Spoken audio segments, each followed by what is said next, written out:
Hi, my name is Tariq Farmer, and this is my Module 2 diversity video.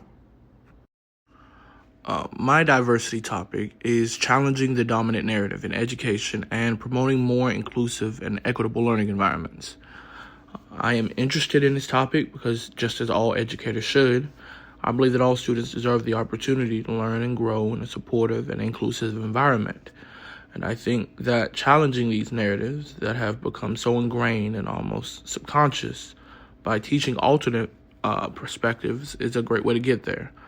Growing up, the learning environments that I was a part of were not always open to the perspectives I brought to the table. Everything seemed kind of closed off. So in my teaching and the environment I create, I want to make sure everyone's voice is heard and what we learn isn't affected by a subjugated history. The theories that I have found that connect most to my topics are Latson Billings and Gay's cultural responsive pedagogy and teaching theories, as well as McNullo's decolonial mindset. As far as I can tell, Latson Billings' theory of culturally relevant pedagogy was one of the first that was widely utilized.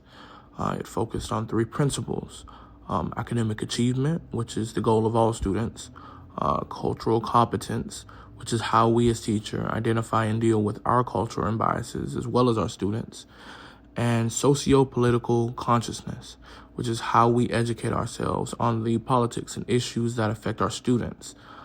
Gay builds upon this theory by adding that using our students' cultural backgrounds and teaching diverse perspectives, as well as promoting critical thinking, can improve achievement, engagement, and motivation.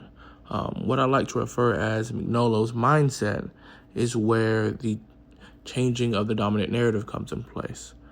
It's really a framework that delves into the disestablishment of colonialism in what and how we learn our political systems and in how we acknowledge the diversity of our world. I think that the application of this topic in my classroom wouldn't be too complicated. More than anything, I would increase the diverse representation in my classroom. In my current English language arts classroom, that would mean enriching the content given with stories and texts that come from people and cultures that have often been ignored or misrepresented. This would give my students an alternate view on groups of people that they already have preconceived notions about. I would then show students that I value their individual backgrounds and perspectives. The majority of the diversity in my classes comes from my school's higher Hispanic population. I would alter my activities so that they would reflect the values, customs, and present issues of these students.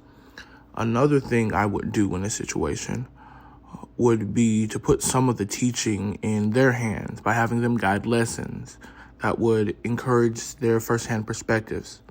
Finally, I would challenge my students' biases as well as my own in order to increase cultural understanding within the classroom. This would be done by having ordered discussions or by doing some kind of cooperative activity that requires each group member to chime in with what they think about the issue or the problem at hand.